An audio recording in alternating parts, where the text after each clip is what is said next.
लिखाई कैसी चल रही है? एकदम मस्त बिंदास और झकास चल रही है। तो शुरू करते हैं आज का बेहतरीन सेशन, आपकी बेहतरीन क्लास जो होने वाली है एकदम बिंदास और आपके लिए खास। ये तो भाई साहब राइमिंग बन गई, बिंदास और खास बेहद इंपॉर्टेंट क्लास जो होने वाली है। आज पढ़ने वाले हैं हम लोग ह्यूमन हेल्थ एंड डिजीज के कांसेप्ट को। लेक्चर नंबर 3 में आप देखोगे क्या क्या इंपॉर्टेंट है, जरा आज के मसाले में क्या क्या इंपॉर्टेंट है, जरा उनके बारे में बात करते हैं। आज हम पढ़ेंगे फंगल डिजीजेस। क्या पढ़ेंगे? जहां से कहानी खत्म की थी पिछली क्लास की, वहीं पे हम खत्म शुरू करेंगे, वहां से फंगल डिजीजेस। क्या शुरू करेंगे? हम शुरू करेंगे फंगल डिजीजेस। तो फंगस से होने वाली बीमारियां, फिर शुरू होगी इम्यूनिटी और टाइप्स ऑफ इम्यूनिटी। मतलब अब हम इम्यून सिस्टम पे शिफ्ट करने जा रहे हैं। हमने शुरुआत में पढ़ा कि हेल्थ जो होता है कंप्लीट वेलबींग होती है, टोटल वेलबींग होती है, जो कि फिजिकल भी हो सकती है, मेंटल भी हो सकती है, सोशल भी हो सकती है। तो फिजिकल, मेंटल, सोशल हर लेवल से वेलबींग जब होती है किसी इंसान की, जो उसकी इंटरेक्शन है लोगों से, आसपास के एनवायरमेंट से, या फिर किसी भी पर्टिकुलर फिजिकल लेवल पे हम देखें उसके खुद के ऑर्गन जो है वो हेल्दी है, उसकी बॉडी बिल्कुल फिट है और डिजीज फ्री है, तो वो हेल्दी है। लेकिन केवल डिजीज की एब्सेंस को हम हेल्थ नहीं कहते, ये हम सब जान चुके हैं।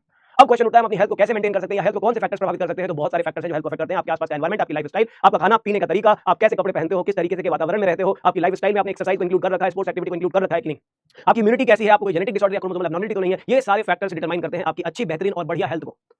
तो इन्हीं के साथ हमने पढ़ा कि कई सारी बीमारियां, कह रहे बीमारियां जो आ सकती हैं हमारी लाइफ को अफेक्ट कर सकती हैं। दो तरह की डिजीज हमने पढ़ी, एक जो बर्थ से ही कर सकती है उसे कहते हैं कॉन्जेनाइटल, और जो बर्थ के बाद, बर्थ के या कह सकते हो ऐसे कि एम्ब्रियोनिक डेवलपमेंट के दौरान, डेवलपमेंटल स्टेजेस के अंदर आपको एक्सपोजर की वजह से, किसी रेडिएशन की वजह से या किसी केमिकल की वजह से आपकी बॉडी के ग्रोथ को डिफेक्टिव कर दिया जाता है, ग्रोथ अफेक्ट हो जाती है। इन सब चीजों को मिला जुला करके घोल के जो मसाला तैयार होता है, तब जाकर के क्या है कहानी, कह रहे उसमें हमने कई सारी बीमारियां पढ़ी। बैक्टीरियल डिजीज के बारे में बात करी, हमने बात करी वायरल डिजीज के बारे में, हमने बात करी फंगल, नहीं, हमने वायरल बैक्टीरियल पढ़ ली है, हमने प्रोटोजोवन पढ़ लिया है, हमने हेलमिन पढ़ ली है, लेकिन बात होनी है फंगल डिजीज की। एनसीईआरटी के पॉइंट्स कुछ हेल्थ डिजीज से रिलेटेड है, पहले उसको आपको बता देता हूं कि एनसीईआरटी का सारा पॉइंट हमने जो डिस्कस कर लिया है। दो डिजीज मैंने बताई थी, एक बताया था आपको एस्कैरियोसिस, एक आपको बताया था एस्कैरियोसिस, और दूसरा मैंने आपको बताया था फाइलेरियोसिस। ये दो बीमारियां जो हैं, एस्कैरियोसिस और फाइलेरियोसिस, ये दो बीमारियां जो हैं ये हेल्मिंथ डिजीजेस में, एस्के हेल्मिंथ राउंड वर्म से होने वाली बीमारियां हैं। उनमें से जो कॉमन राउंड वर्म है एस्कैरिस लुम्ब्रिक्वाइड्स, वो एस्कैरियोसिस कॉज करता है। और इस एस्कैरियोसिस में आप देखते हो the common round worm and which area the filarial worm are the some helminth which cause pathogenesis to the human. वो पैथोजेनिक होते हैं, डिजीज कॉजिंग होते हैं ह्यूमन के लिए। एस्कैरिस जो है इंटेस्टाइनल पैरासाइट, स्मॉल इंटेस्टाइन में रहता है, और सिम्पटम जो होती है इस डिजीज की आप देखोगे इंटरनल ब्लीडिंग होती है, इंटेस्टाइन की वॉल को डैमेज कर देता है, इवन वहां की ब्लड वेसल को भी डैमेज कर देता है और ब्लीडिंग का कॉज बनता है। Muscular pain, fever, anaemia and blockage of the intestine passage, intestinal passage में ब्लॉकेज भी कर देता है। ये the eggs of the parasites are excreted along with the feces of infected person, contaminated soil, water, plants, कह रहे हैं ये इसी के थ्रू ये स्प्रेड होते हैं। healthy person acquires the infection through the contaminated water, vegetable and fruits। Contaminated food या कंटेमिनेटेड वाटर के थ्रू ये बॉडी में एंटर करते हैं, इंटेस्टाइन में जाते हैं, और इंटेस्टाइन से फिर ये इनका जो लार्वल स्टेज होता है, इंटेस्टाइन से ट्रैवल करके बॉडी के डिफरेंट पार्ट से होता हुआ वापस फिर से इंटेस्टाइन में पहुंच जाता है, बॉडी में डिफरेंट टाइप के माइग्रेशन शो करते हैं। ये एस्कैरिस से रिलेटेड बातें थी। बुचेरिया बैंक्रॉफ्टी जिसको कहते हैं कि ये जो बैंक्रॉफ्टी हमारे ये दो स्पीशीज है जो फाइलेरियल वर्म्स कहे जाते हैं, जो कॉज करते हैं स्लो डेवलपिंग क्रॉनिक इन्फ्लेमेशन। जब भी क्रॉनिक टर्म यूज किया जाता है तो याद रखेंगे ये लॉन्ग टर्म एक्सपोजर के लिए होता है। क्रॉनिक एक्सपोजर का मतलब लॉन्ग टर्म एक्सपोजर की बात होती है, inflammation of the organ in which they live for many years.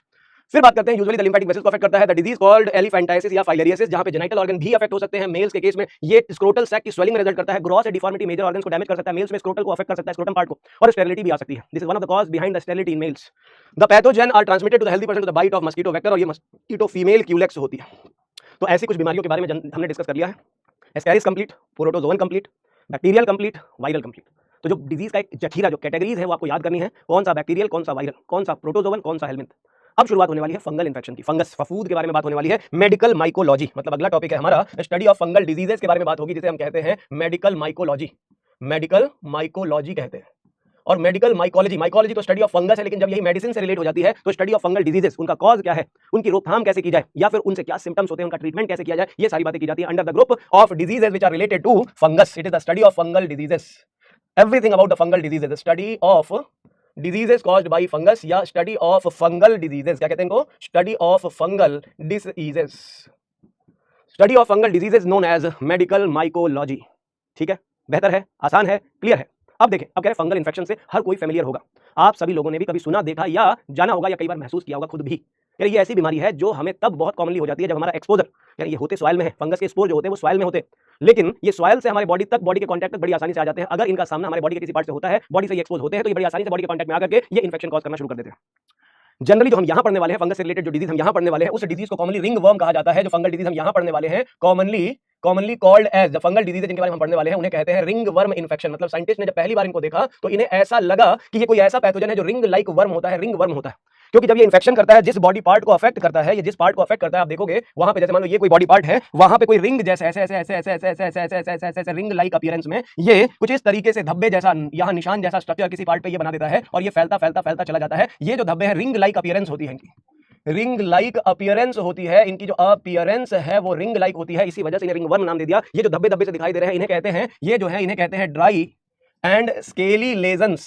पपड़ियां बन जाती हैं, स्केली लेजन्स का फॉर्मेशन हो जाता है, सूखे हुए यहाँ पे पपड़ियां बन जाती हैं, इन्हें कहते हैं ड्राई स्केली लेजन्स, जिनमें जबरदस्त इचिंग होती है, खुजलाहट होती है, इसमें जबरदस्त खुजलाहट होती है, और खुजलियां जब होती है और इरिटेशन बढ़ती है, तो कह रहे जी ललचाए रहा ना जाए, कह रहे इतनी खुजली बर्दाश्त नहीं होता, इचिंग इतनी ज्यादा होती है, खुजलाहट होती है और उसके साथ ये और फैलता जाता है।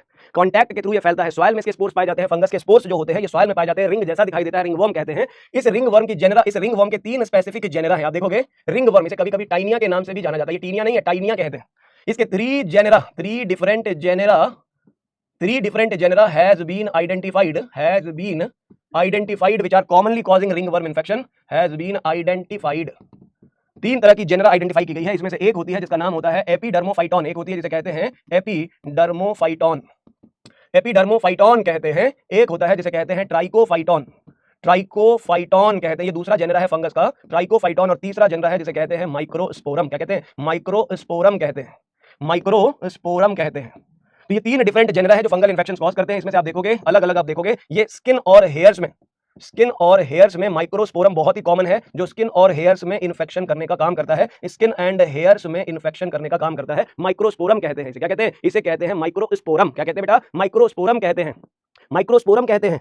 तो यहाँ पे अगर हम देखेंगे ये स्किन और हेयर्स में कॉज करता है, यहाँ ये ट्राइकोफाइटॉन जो होता है ये कॉज करता है स्किन, हेयर एंड नेल्स में। कहाँ पे? स्किन, हेयर्स एंड नेल्स, ये तीनों पार्ट में फंगल इन्फेक्शन कॉज करता है। तो याद रखेंगे स्किन एंड हेयर्स में माइक्रोस्पोरम है, यहाँ पे आप देखेंगे स्किन, हेयर्स एंड नेल्स है, और एपिडर्मोफाइटॉन में स्किन एंड नेल्स होता है बट नॉट हेयर्स। तो ये फंगस जो होते हैं स्किन के थ्रू स्प्रेड होते हैं, स्किन में पाए जाते हैं, स्किन पे ग्रो करते हैं, वहीं पे अपनी पॉपुलेशन बढ़ाते जाते हैं, मल्टीप्लाई करते जाते हैं, रिंग लाइक अपीयरेंस बनाते हैं, ड्राई स्केली लेजन्स बनाते हैं जिसमें खूब सारी इचिंग होती है। एक बॉडी से दूसरे बॉडी के कांटेक्ट में आने से ये फैलते हैं, मतलब हाईली कॉन्टेजियस होते हैं, ये हाईली कॉन्टेजियस होते हैं, कॉन्टैक्ट से ट्रांसफर होते हैं, इन्हें हाईली कॉन्टेजियस कहते हैं, जो कॉन्टैक्ट से बहुत तेजी से स्प्रेड होती है। मॉइस्चर और हॉट एनवायरमेंट, याद रखेंगे जहां जहां बॉडी में मॉइस्ट कंडीशन पाई जाती है, मॉइस्ट कंडीशन या moisture and hot climatic condition, heat जो होता है, हॉट क्लाइमेट जो होता है, दैट फेवर्स देयर ग्रोथ, इनकी ग्रोथ को फेवर करता है हॉट क्लाइमेट विद मॉइस्चर। जहां जहां बॉडी में मॉइस्चर होने का खतरा होगा, गर्मियां जब बढ़ती हैं, कह रहे चुभती जलती गर्मी का मौसम आया, इधर सर्दियां खत्म हो रही हैं, धीरे धीरे गर्मी की तरफ बढ़ रहे हैं, तो ऐसे में बॉडी के हर वो पार्ट जहां पे आप देखो स्किन का कांटेक्ट हो रहा है एक दूसरे से, जहां स्किन की रबिंग हो रही है, जैसे आर्मपिट्स वाला एरिया, देखो कह रहे स्किन के फोल्ड्स जहां जहां है, कह रहे स्किन के फोल्ड्स जहां जहां है, जैसे आर्मपिट्स वाला area, genital area, groin area, जहां थाइज वाला एरिया और जेनाइटल का कांटेक्ट हो रहा है, कह रहे ऐसे एरिया जहां पे मॉइस्चर होने का खतरा, हीटिंग का खतरा ज्यादा है, कह रहे बार बार फ्रिक्शन का खतरा ज्यादा है, कह रहे फिंगर्स के बीच में, देखो कह रहे फिंगर्स के बीच में कह रहे ये कांटेक्ट ज्यादा होती है, ये रगड़ सकती है तो फैलती भी बहुत तेजी से, हैंड शेक करने से एक इंसान से दूसरे इंसान में, कपड़े शेयर करने से, क्लॉथ शेयर करने से, यूटेंसिल शेयर करने से, टॉवल शेयर करने से, इन सारी चीजों से आपको ये फंगल इन्फेक्शंस हो सकती हैं। हाईली कॉन्टेजियस है। कॉम का इस्तेमाल अगर आप करते हो, शेयर करते हो कॉम किसी ऐसे इंसान ने जिसको फंगल इन्फेक्शन उसके साथ, तो ये आपको भी स्प्रेड हो जाएगी, उसके बॉडी से आपके बॉडी तक ये पहुंच जाते हैं। तो फंगल इन्फेक्शंस में ये 3 जेनेरा हैं, एपिडर्मोफाइटॉन, ट्राइकोफाइटॉन एंड माइक्रोस्पोरम, जो बॉडी में स्किन, हेयर और नेल्स के पार्ट में ये कॉज करते हैं फंगल इन्फेक्शन। ज्यादातर जगहों पर ये रिंग लाइक अपीयरेंस बनाते हैं, ड्राई स्केली लेजन्स पाए जाते हैं, इचिंग कॉज करते हैं। इन रिंग वर्म्स को हम टाइनिया भी कहते हैं, मतलब इस तरह के फंगल इन्फेक्शन को रिंग वर्म्स या टाइनिया कहते हैं। ये जो रिंग वर्म इन्फेक्शन इनको फैलाने वाले कॉज जो होते हैं वो होते हैं ये फंगस, जो हाईली कॉन्टेजियस है और बॉडी के मॉइस्चर वाली कंडीशन में जहां मॉइस्चर ज्यादा होगा, जहां हम स्वेटिंग ज्यादा करते होंगे, उन एरिया में फैलने का खतरा ज्यादा होता है और आसानी से एक बॉडी से दूसरे बॉडी में फैल सकते हैं, चाहे वो कपड़े की शेयरिंग हो, हैंड शेक हो, टॉवल शेयरिंग हो, मिट्टी में पाए जाते हैं तो मिट्टी में भी अगर आप नंगे पांव जाते हैं तो बड़ी आसानी से इनके कांटेक्ट में आ सकते हैं। तो सावधान रहना जरूरी है, सतर्क रहना बहुत जरूरी है। फंगस को अगर उड़ाना है तो आपको हाइजीन को मेंटेन करना होगा, पर्सनल हाइजीन को मेंटेन करना होगा और उन लोगों के कांटेक्ट में जाने से बचना होगा जिन्हें फंगल इन्फेक्शन है। उनके साथ कपड़े शेयर करने से या हैंड शेक करने से या खाना खाने से, बहुत सारी चीजों से आपको बचना होगा। एनसीईआरटी के हिसाब से जो पॉइंट्स हैं उनको देख लेते हैं। कुछ चंद पॉइंट लिखे हुए, जैसे many fungi belong to the genera Microsporum, Trichophyton and Epidermophyton, responsible for ringworm infection, जिसे टाइनिया कहते हैं, which is one of the most common infectious disease in man. Appearance of dry scaly lesions on various parts of the body such as skin, such as nails and scalp, का मतलब होता है head region, scalp का मतलब होता है head, are the main symptoms of the disease. The lesions are accompanied by intense itching, खतरनाक itching होती है, हीट और मॉइस्चर उसे हेल्प करता है उस फंजाई को ग्रो करने के लिए, which makes them thrive into skin folds such as those in the groin, groin का मतलब जेनाइटल एरिया, जहां पे हमारे जेनाइटल्स पाए जाते हैं, पेल्विक रीजन में जहां थाइज जो होती है, थाइज वाले एरिया में जहां रिप्रोडक्टिव एरिया शुरू होता है उसे कहते हैं ग्रोइन। बिटवीन द टोज, मतलब टोज की बात करें वहां पे भी बहुत कॉमन होते हैं। Ringworms are generally acquired from soil और बाय यूजिंग टॉवल्स, क्लॉथ और even comb of the infected individuals. ये सारी बातें मैंने अभी आपको बताई। ट्रीटमेंट के लिए बहुत सारे फ्लूकोनाजोल नाम की मेडिसिन ली जाती है और भी बहुत सारी चीजें हैं। ट्रीटमेंट आप चाहो तो याद कर सकते हो, treated by fluconazole, oral tablet है ये फ्लूकोनाजोल, इसे फ्यूसिस भी कहा जाता है। तो फ्लूकोनाजोल ओरल टैबलेट्स हैं, ये दी जाती है। इसके अलावा क्रीम्स भी लगाई जा सकती है। मेकोनाजोल जो होती है, मेकोनाजोल नाम की क्रीम आती है, वो क्रीम जो है वो रिलीफ प्रोवाइड करती है। तो फंगल इन्फेक्शन के लिए ऑइंटमेंट दिए जाते हैं, क्रीम्स दी जाती हैं या ओरल मेडिसिन दी जाती है। ओरल में फ्लूकोनाजोल इज वेरी कॉमन। इसके अलावा भी और भी है, ग्लाइसियोफुल्विन भी है जो दिया जा सकता है, बट कॉमन हम ऐसे जनरल लिख ले जो है फ्लूकोनाजोल, बस खत्म। तो अब कहते हैं इसके बाद जो एनसीईआरटी ने लिखा है, डिजीजेस वाला पार्ट जहां एंड होता है, उसके बाद जो एनसीईआरटी ने लिखा है, उसके बाद तो हमें जो पढ़ना है वो है इम्यूनिटी। लेकिन एनसीईआरटी ने जो लिखा है वो रोकथाम के बारे में बताया है। Prevention is better than cure. कैसे बचना है, अलग अलग तरह की बीमारियां आप देखोगे तो आपके आसपास अलग अलग तरह की बीमारियां, उनसे कैसे बचा जाए। आपने पढ़ा बहुत सारी बीमारियों को, आपने पढ़ा कि कंटामिनेटेड फूड या वाटर से फैलती है, कंटामिनेटेड फूड एंड वाटर से स्प्रेड होती है, जिसे फीको ओरल रूट भी कह सकते हो। आप क्या कह सकते हो? फीको ओरल रूट कहते हो। तो एक तो फैलने का तरीका फीको ओरल रूट का हो गया। दूसरा हो गया उसके अलावा एयरबॉर्न डिजीजेस होती हैं, जो एरोसॉल इन्फेक्शन कहते हैं, इसको एयरबॉर्न डिजीजेस कहते हैं, एयर से स्प्रेड होती है। इसके अलावा बहुत सारी बीमारियां जैसे सेक्सुअल ट्रांसमिशन से भी होती हैं, सेक्सुअली ट्रांसमिटेड या फिर फिजिकल कांटेक्ट से होती हैं, फिजिकल कांटेक्ट से भी हो सकती है, एक दूसरे के बॉडी के फिजिकल कांटेक्ट से हो सकती है, शेयरिंग ऑफ यूटेंसिल्स से हो सकती है, शेयरिंग ऑफ क्लॉथ से हो सकती है, कॉम्ब से हो सकती है, यूटेंसिल्स से हो सकती है, ऐसा भी हो सकता है, इस तरीके से भी फैलती है। तो बीमारियों के फैलने के तो बहुत सारे तरीके हो गए ना, मतलब पैथोजन अपना रास्ता बना ही लेता है, कितने तरीके हो, कई बार तो ये बाइट कह रहे हैं, इंसेक्ट बाइट या वेक्टर्स के थ्रू ट्रांसमिट होती हैं, वेक्टर्स के थ्रू ट्रांसमिट होती हैं। कुछ ऐसी बीमारियां जो कि मैकेनिकल वेक्टर से ट्रांसमिट होती हैं, जो कि केवल कैरियर की तरह काम करता है, ये केवल पिक करता है एक जगह से दूसरी जगह पे पहुंचाने के लिए, और दूसरे होते हैं जिन्हें कहते हैं बायोलॉजिकल वेक्टर्स। क्या कहते हैं? बायोलॉजिकल वेक्टर्स कहते हैं। तो बायोलॉजिकल वेक्टर्स का मतलब ऐसे वेक्टर होते हैं जिनमें पैथोजन अपनी लाइफ साइकिल परफॉर्म करता है, मतलब यहाँ पे जैसे मक्खियों की पीठ पे चिपक करके एक जगह से दूसरी जगह पहुंच गया, उसकी कोई लाइफ साइकिल नहीं हुई वहां पे। लेकिन मच्छरों में आपने पढ़ा था बहुत सारी बीमारी, जैसे मलेरिया है, डेंगू है, चिकनगुनिया है, ऐसी बीमारी में क्या होता है, मच्छर के शरीर में अपनी लाइफ साइकिल का आधा हिस्सा वो पूरा करता है। तो कह पैथोजन जो है वो कई तरीके अपनाता है एक बॉडी से दूसरे बॉडी में जाने के लिए, पैथोजेनेसिस करने के लिए। तो हमें ख्याल रखना पड़ेगा अपना पब्लिक हाइजीन मेंटेन करने के लिए। आप देख सकते हो दो तरीके के मेथड हो सकते हैं, एक तो आप खुद अपना ख्याल रखें, और दूसरा समाज में ख्याल रखा जाए पूरे सोशल लेवल पे, मतलब बड़े लेवल पे भी किया जा सकता है, पब्लिक ग्रुप में इसे किया जा सकता है, पॉपुलेशन के लिए पूरा किया जा सकता है, सरकार और नॉन गवर्नमेंटल ऑर्गेनाइजेशन इसके लिए कदम उठा सकती है। और आप खुद, शरीर आपका है, स्वास्थ्य आपका है, सुरक्षा आपकी है, तो सावधानी भी आपको रखनी पड़ेगी। Prevention is better than cure, no doubt, लेकिन हमें कई सारे लेवल पर एहतियात बरतना पड़ेगा। खाने पीने में एहतियात, खाना क्या खा रहे हैं, कहाँ का खाना खा रहे हैं, पानी कहाँ का पी रहे हैं, कैसा पानी पी रहे हैं, साफ सुथरा है या कैसा है, गंदगी उसके आसपास, मक्खियां बिन बिना रही उसके आसपास, फ्लाइज है उसके आसपास, या किसी गंदे एरिया में अगर वो आप देखो जहाँ पे कूड़ा कचरा फेंका जाता है घरों का, ऐसे एरिया से पानी आ रहा है, तो हमें ध्यान रखना होगा हेल्थ का, हाइजीन का, सैनिटेशन का, प्रॉपर पानी के एग्जिट का ध्यान रखना होगा। घरों से पानी बाहर प्रॉपर निकल रहा है कि नहीं, ऐसा तो नहीं कि घरों में पानी जमा हो रहा है, मक्खियां बैठ रही हैं, उसमें कीड़े मकोड़े बैठ रहे हैं, वही कीड़े मकोड़े आपके घर के खानों में भी बैठ सकते हैं, आपके घरों के बर्तन में बैठ सकते हैं, जो आपको दिखाई नहीं दे रहा, बर्तनों में वो आए, बैठ के चले गए, बैक्टीरिया छोटे चले गए, आपने उन्हीं बर्तनों से पानी पिया। ऐसे में भी इसीलिए घर में गंदगी को रखना, गंदी चीजों को पनपने देना, या बैक्टीरिया वायरस को पनपने वाले मच्छरों, फ्लाइज या इंसेक्ट्स या एनिमल्स को घर में पनपने देना, ये आपके लिए घातक और बहुत घातक सिद्ध हो सकता है। इसलिए आपको हर लेवल पे ध्यान रखना पड़ेगा। कूलर के पानी को बार-बार साफ करना, एसी का पानी जहां निकल रहा है उसके आउटर यूनिट पे पानी इकट्ठा तो नहीं हो रहा, पानी प्रॉपर निकल जा रहा है, और वाटर की एंट्री और एग्जिट का पूरा ख्याल रखा जाए। खाना जब खाएं, पानी जब पिए तो प्रॉपर्ली बॉइल्ड कुक्ड फूड हो, प्रॉपर्ली बनाया हुआ हो, तो वो आपके लिए ज्यादा बेहतर होगा। तो इसलिए साफ सुथरा खाना खाएं, साफ सुथरा पानी पिएं, हेल्दी लाइफस्टाइल होनी चाहिए, हेल्दी लाइफस्टाइल के साथ व्यायाम योगा होना चाहिए, और अपनी लाइफ साइकिल को बिल्कुल डिसिप्लिन रखें, बैलेंस्ड रखें, तभी आप हेल्दी रहेंगे। ऐसी बात एनसीईआरटी ने बताया है। समय समय पर वैक्सीनेशन लेते रहे, मच्छरों के ब्रीडिंग प्लेस को डिस्ट्रॉय करें। गंबूशिया के बारे में मैंने आपको बताया था, मस्कीटो फिश जो कि लार्वा खाने वाली फिश होती है, मच्छर के लार्वा को खाएगी, तो आसपास के पॉन्ड में जहां पानी इकट्ठा हो रहा है वहां उसे रख सकते हैं, डेवलप कर सकते हैं। केरोसिन ऑयल की स्प्रिंकलिंग करें, इंसेक्टिसाइड्स का इस्तेमाल करें जहां इंसेक्ट्स के पनपने का ज्यादा चांस है। आप देखेंगे ऐसे एरिया जो क्राउडेड एरियाज होते हैं, जहां पे साफ सफाई बहुत ज्यादा मेंटेन नहीं हो पाती, वहीं पे ऐसी बीमारियां पनपती हैं, और हम अगर उन एरिया से गुजरते हैं तो हम ऐसी बीमारियों को लेकर अपने घर पे आ जाते हैं। और कई बीमारियां तो अनदेखी अनजानी सी होती हैं, उसका चेहरा तो हमें दिखाई नहीं देता, हमें पता नहीं चलता, ये सारे तो अनसीन ही होते हैं बेटा। कोविड में क्या हुआ, अंधा कुआं कह रहे हैं, अंधेरे में तीर चल रहा था, जिसको जब बाहर निकल रहे कोई इन्फेक्टेड इंसान उसके संपर्क में आया, बीमार होकर घर में आया। कोशिश कितनी कर ली हमने मास्क लगाया, हमने हाथ सैनिटाइज किया, लेकिन फिर भी जहां सावधानी हटी दुर्घटना घटी थी। इम्यूनिटी कितनी भी स्ट्रांग हो, अगर हम बीमारियों को दावत देंगे तो बीमारियां अपने बॉडी में घर बना लेंगी, हमारी बॉडी में वो एंटर कर जाएंगी और हमारी बॉडी के टिश्यू या ऑर्गन को डैमेज कर देंगी। तो इसलिए सावधान रहना बहुत जरूरी है, अपना ख्याल रखना बहुत जरूरी है। हर कदम कदम पे कातिल बैठा है, हर कदम कदम पर कातिल बैठा है, दुश्मन बैठा है, उस दुश्मन से सावधान रहना आपकी ड्यूटी है, रिस्पांसिबिलिटी, अगर आप हेल्दी रहना चाहते हैं तो। और अपने इम्यून सिस्टम को बूस्ट करते रहे, क्योंकि मैंने आपको बताया कि माइंड जो होता है वो आपके इम्यून सिस्टम को डायरेक्ट इन्फ्लुएंस करता है, न्यूरल सिस्टम और एंडोक्राइन सिस्टम की मदद से। तो अपने माइंड को हेल्दी रखें, इम्यून सिस्टम भी हेल्दी रहेगा। अब हम उसी इम्यून सिस्टम के बारे में बात करने जा रहे हैं, इम्यूनिटी के बारे में बात करने जा रहे हैं, प्रतिरक्षा के बारे में बात करने जा रहे हैं, जिस सिस्टम का नाम ही इम्यूनिटी या प्रतिरक्षा है, जिसका मतलब है कि ऐसा सिस्टम जो फाइट करने में हेल्प करता है पैथोजन से या डिजीज कॉजिंग एजेंट से। तो नेक्स्ट टॉपिक स्टार्ट करते हैं अपना इम्यूनिटी। इम्यूनिटी जिसे प्रतिरक्षा कहते हैं, जो एबिलिटी है, दिस इज द एबिलिटी, किसी भी इंडिविजुअल की ability to fight, ability to fight against diseases or disease causing agents। क्या?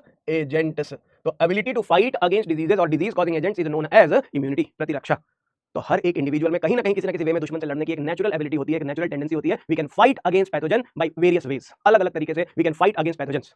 तो अब इन पैथोजन से लड़ने का जो सिस्टम है एनसीईआरटी में जो दिया है, उस सिस्टम को पहले समझते हैं कुछ लाइनों के द्वारा। Every day we are exposed to large number of infectious agents. मतलब ये है आपका शरीर, और इस शरीर में डेली, मतलब आप डेली अपने एनवायरमेंट में एयर के थ्रू, वाटर के थ्रू, फूड के थ्रू, स्किन के थ्रू, फिजिकल कांटेक्ट के थ्रू, किसी से आप हैंड शेक करते हो, फिजिकल कांटेक्ट करते हो, या फिर किसी से सेक्सुअल कांटेक्ट किसी व्यक्ति का होता हो, अगर ऐसे में क्या होता है, वैरायटी ऑफ पैथोजेंस या डिजीज कॉजिंग एजेंट्स से आपकी बॉडी का एक्सपोजर होता है, आपकी बॉडी का सामना होता है। कई सारे अलग अलग तरह के वैरायटी, जो भांति भांति जिसको कहते हैं, भांति भांति के पैथोजेंस से आपकी मुलाकात होती रहती है। लुई हूं मैं, मच्छर मेरा नाम। आप देखें, ये कह रहे हैं डिफरेंट टाइप के पैथोजन या पैथोजेनिक फैक्टर से आपका एक्सपोजर होता है।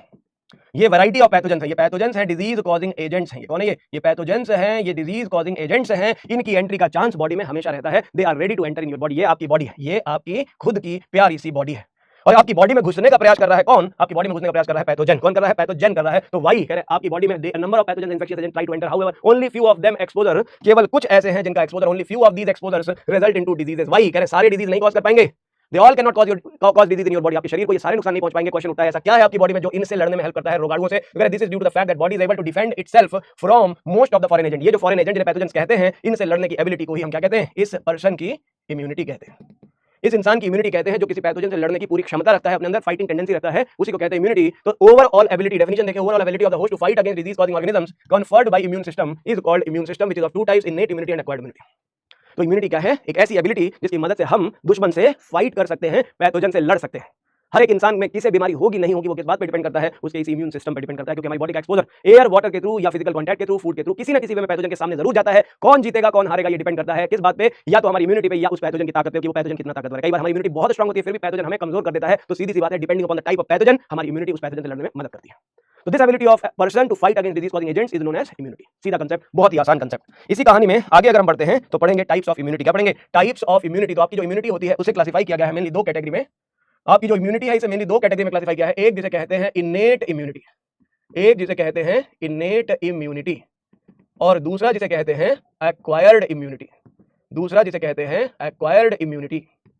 तो एक है इनेट इम्यूनिटी, एक है एक्वायर्ड इम्यूनिटी। एक है इनेट जिसे कहते हैं non specific immunity. Non specific immunity कहते हैं इनेट इम्यूनिटी का दूसरा नाम है नॉन स्पेसिफिक इम्यूनिटी, और एक्वायर्ड इम्यूनिटी को हम कहते हैं स्पेसिफिक इम्यूनिटी। क्या कहते हैं? स्पेसिफिक इम्यूनिटी कहते हैं। तो ये दो तरह की इम्यूनिटी हमारे पास पाई जाती है किसी भी इंसान में। ह्यूमंस की बात हो रही है तो ह्यूमन की इम्यूनिटी दो टाइप की हो गई, एक हो गई स्पेसिफिक और एक हो गई नॉन स्पेसिफिक। क्या कहते हैं? एक हो गई स्पेसिफिक और एक हो गई नॉन स्पेसिफिक। इसे कहते हैं स्पेसिफिक। तो स्पेसिफिक इम्यूनिटी और एक है नॉन स्पेसिफिक। अब आप पहले फर्क समझो, दो तरह की इम्यूनिटी मतलब दोनों ही हमारे पास है, दोनों ही हमारे पास है। फर्क क्या है? इनेट इम्यूनिटी जो होती है ये हमारी बॉडी में first and second line of defence बनाती है। क्या बनाती है? First and second line of defence बनाती है। ये क्या बनाती है? First and second line of defence बनाती है। और वहीं एक्वायर्ड इम्यूनिटी जो होती है ये हमारी थर्ड लाइन ऑफ डिफेंस बनाती है। इसे कहते हैं थर्ड लाइन ऑफ डिफेंस। क्या कहते हैं? थर्ड लाइन ऑफ डिफेंस कहते हैं। इसे कहते हैं थर्ड लाइन ऑफ डिफेंस। तो हमारे पास दो तरह की इम्यूनिटी है, एक इनेट और एक है एक्वायर्ड। इनेट का मतलब होता है, इनेट का बेसिक मीनिंग जो होता है उसे आप समझेंगे। इनेट जो होती है ये सिंस बर्थ होती है, it is present since birth. हमारी बॉडी में इस तरह की इम्यूनिटी बर्थ से ही प्रेजेंट है, since birth and present through out life. Present रहती है, कंटिन्यू रहती है through out life. Through out life ये पूरी जिंदगी आपकी सुरक्षा करती रहती है। बट ये नॉन स्पेसिफिक है, it is common for all. कैसी होती है ये? Common for all types of pathogens. All types of pathogen, ये सारे पैथोजन के लिए कॉमन होती है, हमेशा एक जैसी होती है, कभी किसी पैथोजन के हिसाब से अपने आप को नहीं बदलती। मतलब दुश्मन अगर हु हा करके लड़ेगा, हु हा या बॉक्सिंग करके लड़ेगा तो ये उसके लिए बदलती नहीं अपने आप को। कोई दुश्मन बंदूक चला रहा है, कोई दुश्मन गन, कोई चाकू से हमला कर रहा है, कोई कैसे हमला कर रहा है, कोई कुश्ती करना चाह रहा है, कोई जूडो कराटे मारना, ये सबके लिए एक जैसा। कहते हैं नहीं देखो हमारे पास ऐसा कुछ नहीं, टाइम नहीं है दादा, हम तुम्हारे हिसाब से अपने आप को नहीं बदलेंगे, हम जैसे हैं वैसे ही रहेंगे और सबके लिए एक जैसा। तुम कितने टाइप के हो हमें उससे मतलब नहीं, हमारा काम है तुम्हें मारना, तुम्हें तुरंत खत्म कर देंगे। हमारा काम है तुम्हें अंदर आने से रोकना, तुम्हें तुरंत रोक देंगे।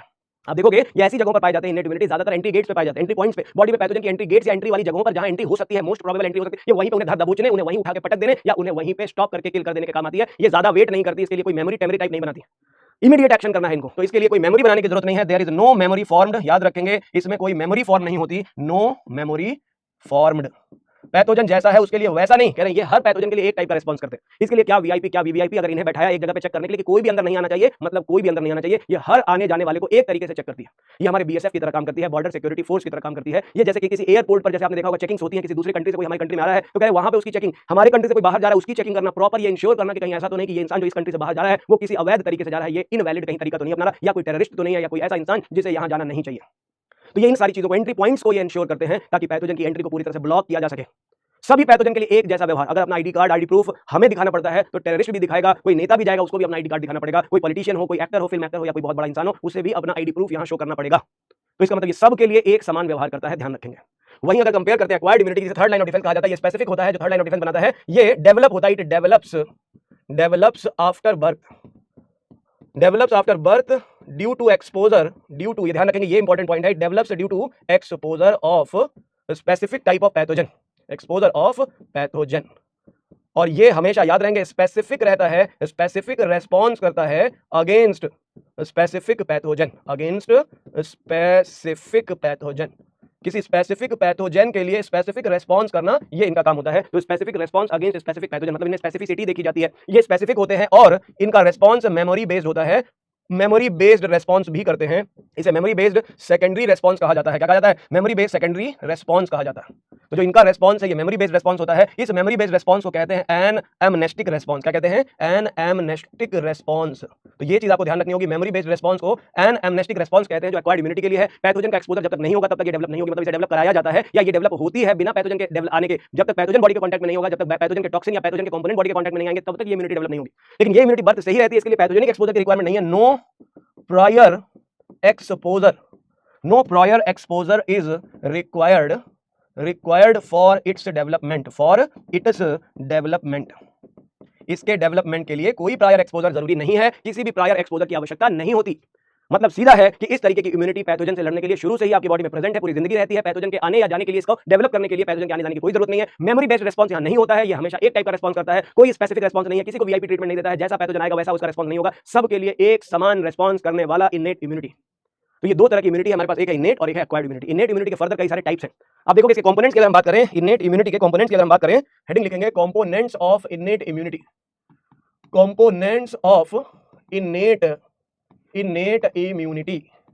इनेट इम्यूनिटी के कंपोनेंट्स के बारे में बात करते हैं। तो इनेट इम्यूनिटी के कंपोनेंट्स क्या होते हैं आप देखोगे तो इस इनेट इम्यूनिटी जो since birth non specific immunity है, नॉन स्पेसिफिक इम्यूनिटी है, अगर हम इसकी बात करते हैं तो इस नॉन स्पेसिफिक इम्यूनिटी के कंपोनेंट्स में आप डिवाइड कर सकते हो कंपोनेंट नंबर 1 जिसे कहते हैं फिजिकल बैरियर। फिजिकल बैरियर कहते हैं, पहला बैरियर है फिजिकल बैरियर। इसमें डिफरेंट टाइप के बैरियर्स आते हैं और जैसे कि हम जानते हैं बैरियर का मतलब होता है एंट्री गेट्स को चेक करने वाला, एंट्री गेट्स को बंद करने वाला, ताकि उस गेट से परमिशन लेकर के ही किसी की एंट्री हो। मैंने कहा हमेशा इस तरह के ऐसे जो इम्यून सिस्टम के कंपोनेंट हैं या इसके पार्ट्स हैं वो ऐसी जगहों पर पाए जाते हैं बॉडी में जहां पे एंट्री पॉइंट्स होते हैं, मतलब जहां से टेररिस्ट देश में घुस सकता है, जहां से टेररिस्ट देश से बाहर निकल सकता है, तो एंट्री एग्जिट्स में मोस्टली पाए जाते हैं। बॉडी के ऐसे पार्ट्स में होंगे जहां पैथोजन की एंट्री डायरेक्ट हो सकती है किसी भी तरीके से, चाहे सिरिंज इंजेक्ट करके ब्लड में हो, चाहे खाना खा के माउथ में हो, आईज में हो, ईयर में हो, नोज में हो, या रिप्रोडक्टिव ट्रैक्ट में हो, या इनर ओपनिंग में हो। हर नेचुरल ओपनिंग के आसपास इनका होना बहुत जरूरी है। इवन ब्लड के सर्कुलेशन में भी इनका होना बहुत जरूरी है। तो प्रणाम है इनको, ये बॉडी की फर्स्ट और सेकंड लाइन ऑफ डिफेंस बनाते हैं। फिजिकल बैरियर सबसे पहले, इन्हें हम मैकेनिकल बैरियर भी कह सकते हैं, इन्हें हम मैकेनिकल बैरियर भी कहते हैं बेटा, मैकेनिकल बैरियर्स। इसके बाद आता है सेकंड नंबर पे, उसे कहते हैं केमिकल बैरियर्स। केमिकल बैरियर्स को हम फिजियोलॉजिकल बैरियर्स भी कहते हैं, फिजियोलॉजिकल बैरियर्स भी कहते हैं, फिजियोलॉजिकल बैरियर्स कहते हैं। इसके अलावा 3 नंबर पे आता है आपका सेल्यूलर बैरियर्स। कौन सा बैरियर? Cellular barriers. एग्जांपल वाले क्वेश्चन खूब पूछे जाते हैं यहां से भर भर के। और चौथे नंबर पे आएगा फोर्थ नंबर पे, जिसे कहते हैं साइटोकाइन बैरियर्स। साइटोकाइन बैरियर्स, यहां पे आप रखते हो साइटोकाइन बैरियर्स, इन्हें हम कहते हैं इंटरफेरॉन्स। साइटोकाइन बैरियर्स में आप लिख सकते हो ग्लाइकोप्रोटीन्स या प्रोटीन्स होती हैं, इन्हें कहते हैं इंटरफेरॉन्स। इन्हें एंटीवायरल प्रोटीन्स कहा जाता है, इन्हें हम एंटीवायरल प्रोटीन्स कहते हैं, इंटरफेरॉन्स कहते हैं। सेल्यूलर बैरियर की अगर मैं बात करूं तो सेल्स आती है इसमें आपको मिल जाएंगी NK cells, natural killer cells इन्हें कहते हैं। एनके सेल्स का मतलब है बेटा जी नेचुरल किलर सेल्स। तो नाम से ही समझोगे आपको समझ में आ जाएगा, ये किलर हैं, किल करना इनका काम है। दुश्मन को देखा और वहीं फैसला कर दिया, ऑन द स्पॉट किलिंग करना इनका काम है, ये किलिंग मशीन कही जाती है नेचुरल किलर सेल्स। के अलावा आप पढ़ते हो मैक्रोफेजेस। मैक्रोफेजेस ऐसे लिख सकते हो, फैगोसाइट्स भी आ जाती हैं इसमें। इसको एक कॉमन कैटेगरी लिख सकते हैं, ऐसी सेल्स जो फैगोसाइटोसिस करती हैं उन्हें कहते हैं phagocytes. Phagocytes which perform phagocytosis. क्या करती हैं ये फैगोसाइटोसिस करती हैं, विच परफॉर्म फैगोसाइटोसिस। तो ये हो गई फैगोसाइट्स। इसमें बहुत सारी सेल्स आ जाएंगी, जैसे एल्वियोलर मैक्रोफेजेस।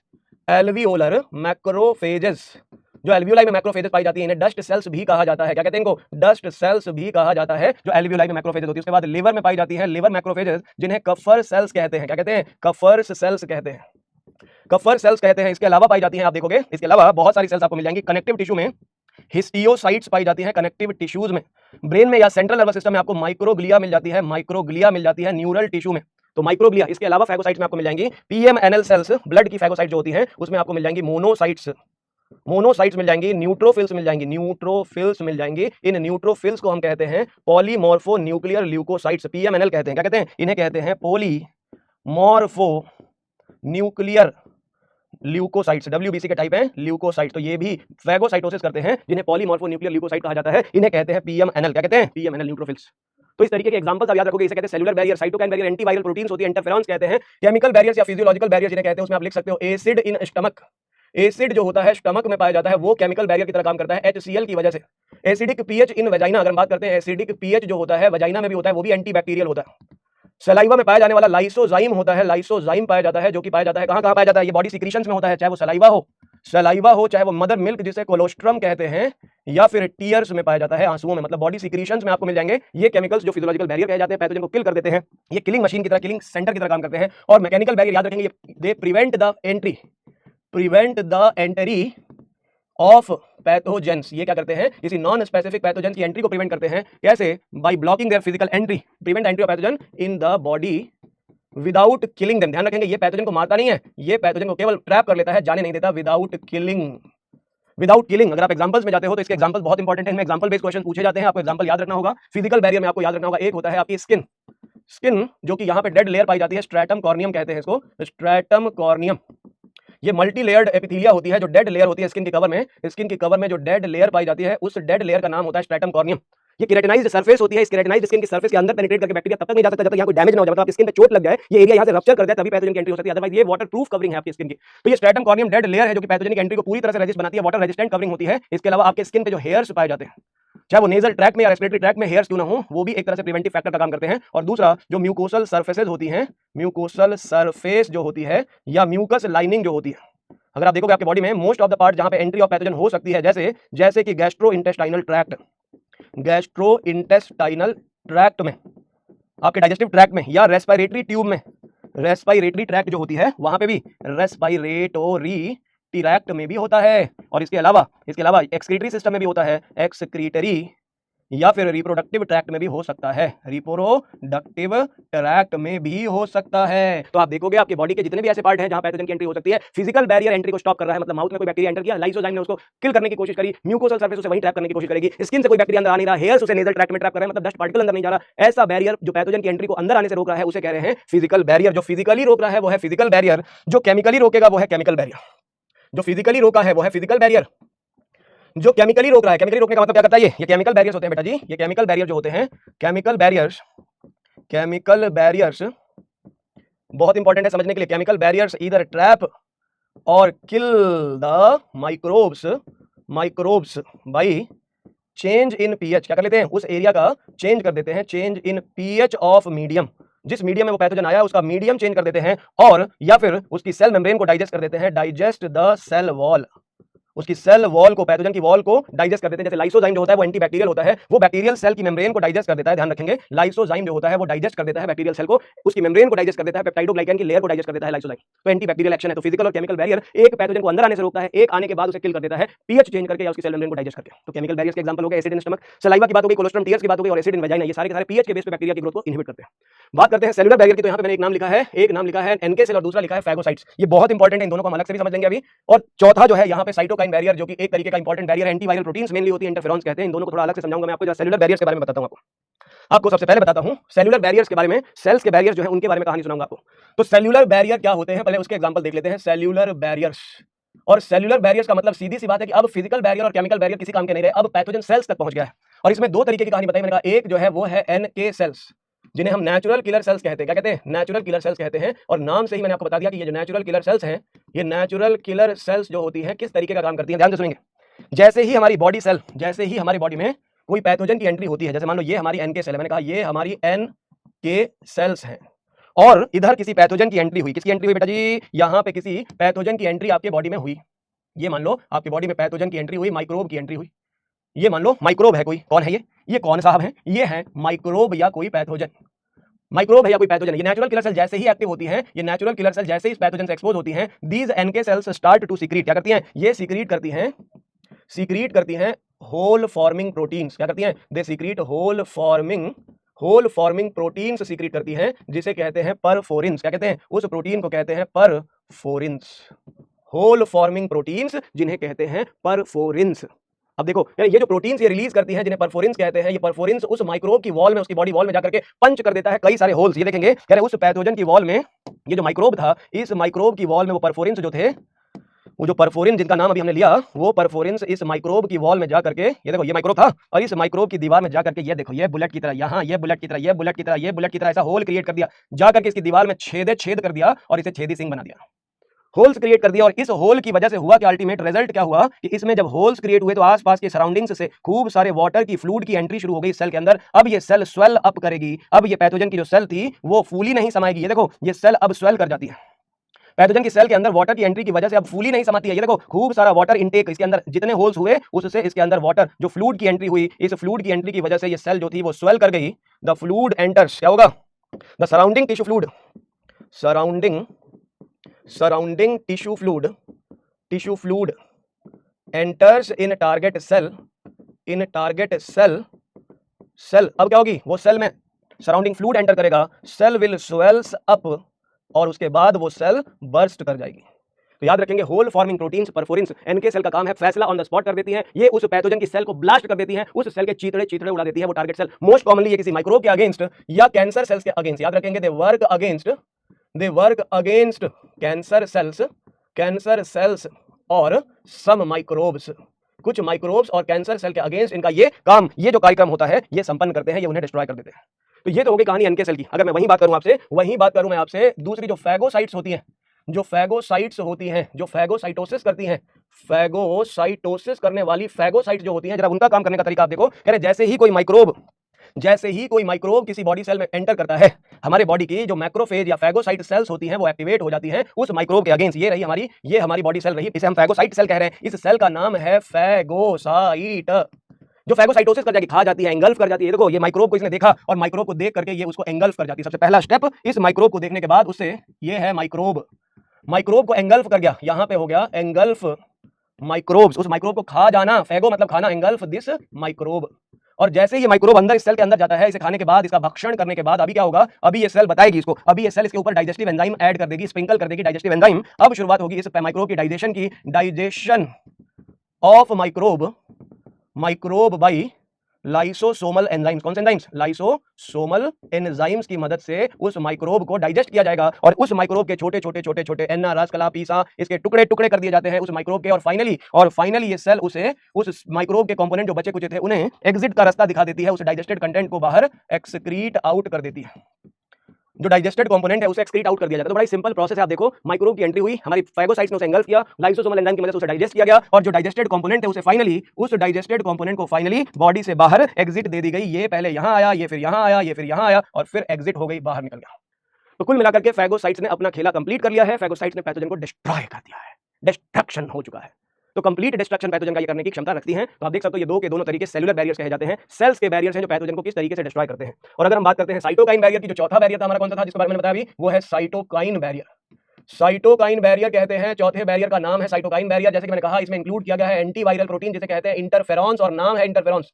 इंटरफेरॉन्स ऐसे एंटीवायरल प्रोटीन्स हैं, दिस एंटीवायरल प्रोटीन्स क्या करती है, ये ऐसी प्रोटीन्स होती हैं, this antiviral proteins interferons secreted by virally infected cells. याद रखेंगे, बहुत इंपॉर्टेंट पॉइंट है। ये वायरस से जो सेल इन्फेक्ट हो जाती है उस सेल से सीक्रेट होती है, पहली बात। दूसरा, ये इन्फेक्टेड सेल को नहीं बचाती, दे कैन नॉट